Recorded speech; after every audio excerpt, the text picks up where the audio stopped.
Hello, everyone. How's everybody doing today? I just gotta say, it is a warm one here today. It is, I don't know, somewhere around 30 degrees. My house is cozy. It is cozy. Well, welcome, everybody, to the power of our mind, recognizing patterns and connecting to our intuition. And welcome. I am Lisa, and welcome to my show, episode 27 of We're Here for the Human Experience. And I like to share ways we can make positive changes, take your power back, and connect with your inner wisdom. And I've been helping people make those connections since 2012. And I'm a certified life coach and Reiki master teacher. And the more that we understand that our thoughts and beliefs and how our feelings or emotions create the life we live, the more conscious and aware we can actually create and change our life. It's about building that conscious awareness because we do this all the time. So, the power of our mind. So, understanding the mind's influence. It is our imagination. It is it is that creative thought that goes on in our imagination. That is how so many things in life have been created through imagination. Or when you're thinking about somebody and they phone you, or you're having a conversation with somebody and they're like, "Oh, I was just thinking that." We also have the ability to heal, and how many stories have we heard about people who have healed their bodies? Many. So we want to practice mindfulness to become more aware of our thoughts that are influencing our emotions and behaviors. And those are it doesn't mean like everything in our lives. We have a lot to do as it is. It's about the ones that keep repeating the same situations, the same conversations, the same emotions. Those are the ones. And Dr. Joe Dispenza, he talks about neuroplasticity, which shows how our thoughts can rewire our brain, improving our mental health. So if we are stuck in a rut, per se, of negative patterns, then our neural pathways are there, no different than being stuck in a car in the ditch, right? And I've talked about that in other videos. But it's that, so if we can do that with negative thoughts, then that means that we also have a choice to shift it into positive thoughts or better thoughts for us. So Dr. Joe talks about it. Dr. Bruce Lipton talks about it as well. There's a ton of research out there regarding our thoughts, beliefs, and how our emotions actually create our lives. So we want to improve our mental health. So with our mindset and our belief system, we can adopt a growth mindset by viewing challenges in life as opportunities to learn and grow. Not saying, I mean, stuff happens, so we don't have to, if we're taking it, it's all in the choice of how we want to look at these opportunities. So I can take it as a super struggle, or I can go, okay, what can I learn from it? In a growth mindset, I'm going to go, what can I learn from this situation? What do I need to know? In a fixed mindset, people are very stuck in their ways, per se, or potentially, or for myself, some things in my life, it's like, no, I'm just going to be there. I'm just going to stick to that. However, in other aspects of our life, we're not. So we shift our mindset and our belief system all the time, but the more that we can do it consciously and aware with awareness, that's bringing attention to ourselves, right, bringing the energy back into ourselves, that helps with our growth mindset. And so when we do have these challenges, because we live on this planet and we're here for the human experience, if we look at them as opportunities to grow and have that awareness. And so we all know, like I said, the fixed mindset is just like being stuck. So because we all have that choice, and I guess, and it comes down to the neuroplasticity of of where do you want to, how do you want to be, or how do you want to do that, right? And because we live on a planet of duality, or a plane of duality, with a positive and negative, or yin and yang, however you want to define it, uh, it's about just creating a balance and a harmony within our lives. So when we can recognize it, we can look at having a growth or open mindset. Then that's that conscious awareness, and we don't always have to think that life is so difficult, perhaps. So we also want to recognize our harmful patterns, right? Identify, and a lot of the stuff we do, like, I mean, some of the harmful patterns, we definitely know what they are. But it's also been a pattern that we get used to or comfortable in that uncomfort.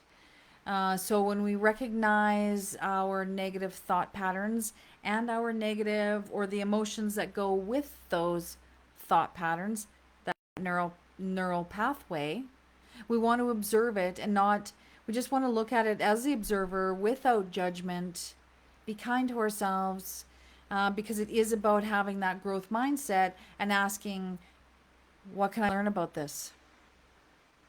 And you want to recognize the negative self-talk, perhaps like, I'm not good enough for this, and recognize it, that it can be, that it is a pattern, and all patterns can be changed. The neural pathways in our head can totally be changed from one to another, and it happens all the time, and we do this all the time too.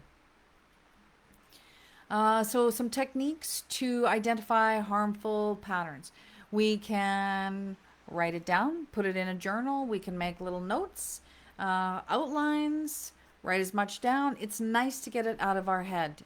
It definitely is, because it creates that, we're using more of our senses. And mostly it just gets it out of our head, and we can actually look at it more objectively instead of it just kind of bouncing around in there. So writing it down, huge thing. I like to date them as well, because then as I'm going through them, if I'm looking for that pattern, then I kind of know, okay, this was going on, that was going on. So I want to write down what was happening, who was there potentially. It depends on how much you want to write down, how much you want to get out of your head and shift the energy of it and shift the thoughts of it. Where you're feeling it, what you were feeling. You want to write that stuff down so that it gives you that clearer picture of what you're actually experiencing, in a more objective way, to help you sort out anything that you'd like to change within those situations. So we want to break free of harmful patterns. So what we can do is practice cognitive restructuring by challenging negative thoughts and replacing them with more positive and realistic ones. So we have to recognize what it is. That's why it's important to journal about it, write it down, so that then it's like, okay, so this is what's going on. And it's like the what if scenario. What if something bad happens? Well, it's always, there's a opposite. What if something good happens? So I want to take what I've learned about my negative pattern and what I'm feeling about it, and then I want to go, okay, so what would I like instead? So I can build from there, so that when that situation, the negative situation comes up, then I already have a positive reinforcement, a positive pattern that I can start putting in there, which is then going to start shifting my neural pathways, plus my emotions in my body.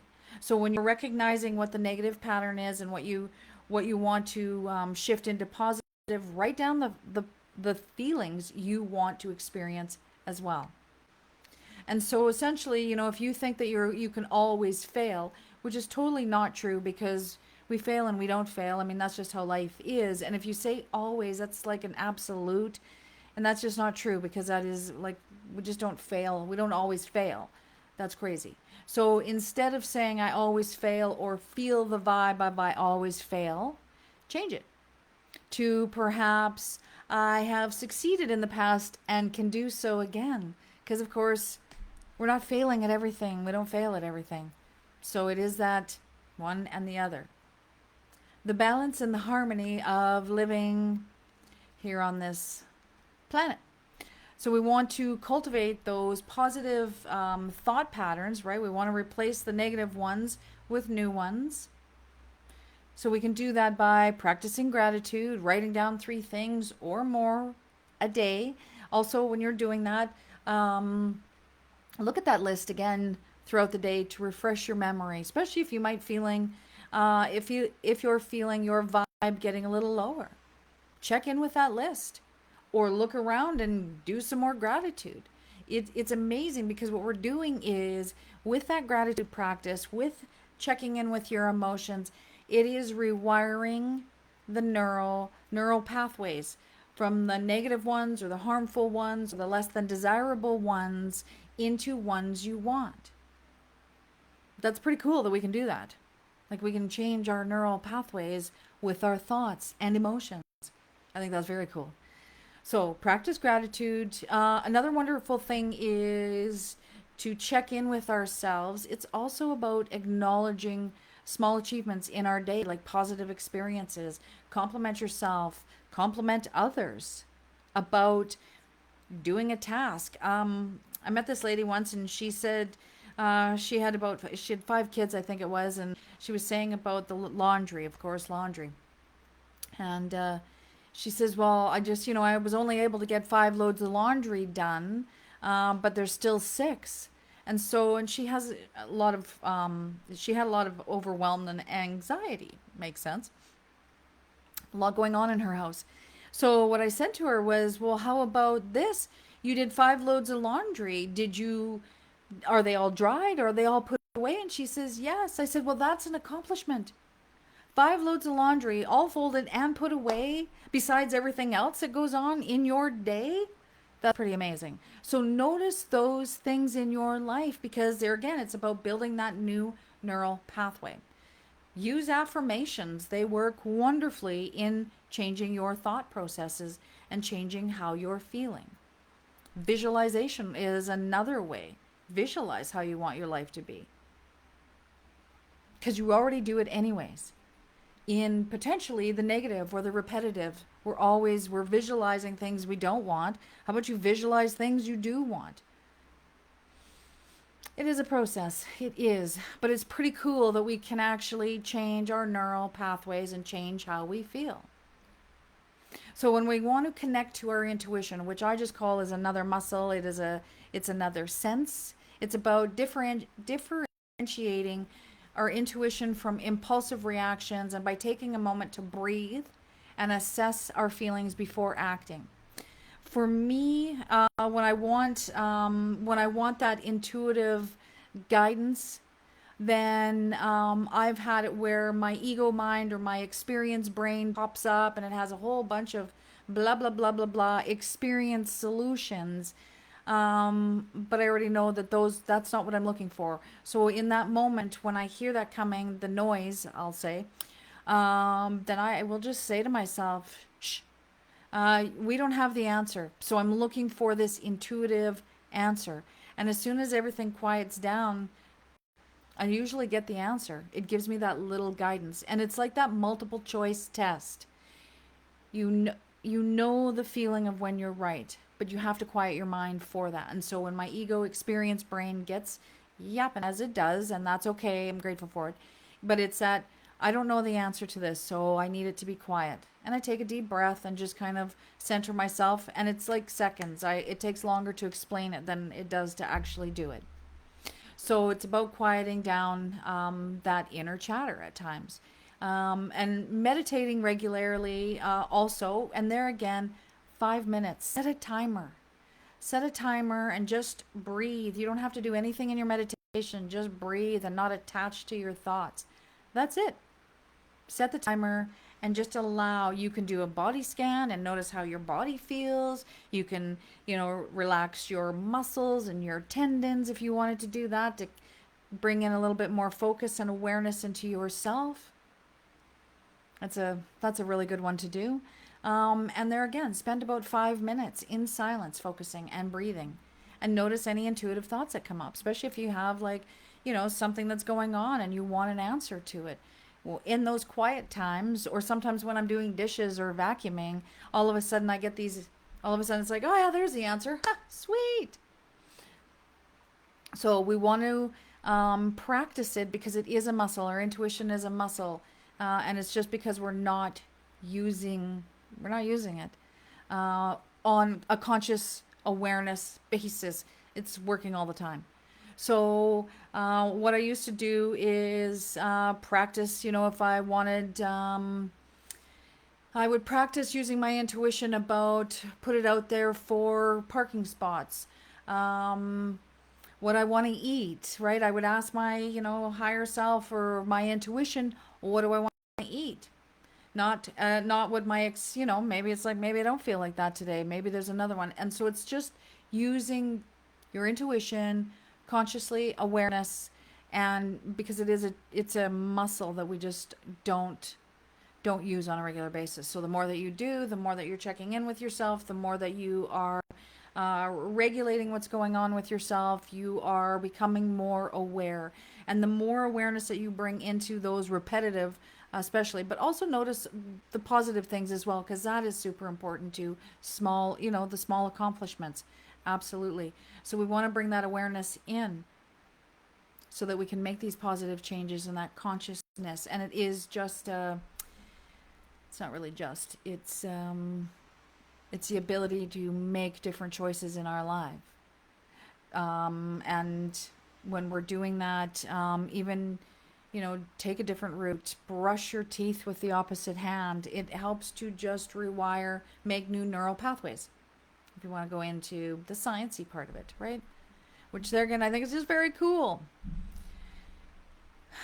Yeah, very cool. I love that we can do that.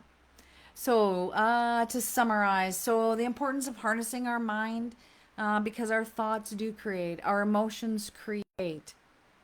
So, what we're thinking and feeling exhibits in our outside world. So, and it's just more that repetitive stuff. It's just recognizing what isn't working. What would I like to change? What do I not like? What do I want? Right? That's all. It is just about recognizing that. It's about looking at your harmful patterns and cultivating new ones and building that trust with your intuition. Practice. Because it's a tool that we're not using. And the more that you do these little things in your day, the stronger your intuition is. Like I say, the stronger, you have better managing skills. You just have that better, more clarity in your life. If you have any questions about today's episode or previous ones, please drop a comment. Thanks for joining me today. Tune in on July 23rd at 3 p.m. for the next episode of We're Here for the Human Experience, where we navigate the matrix of our mind, body, and spirit. You can connect with me on Facebook, but you can also check out my website at lisahydelifecoach.com. And don't forget to practice, put some of these things into practice, see what happens for you, write them down. And if anything through this pops up for you, definitely write it down. Thanks again, everyone. Take care, and I will see you again. Bye.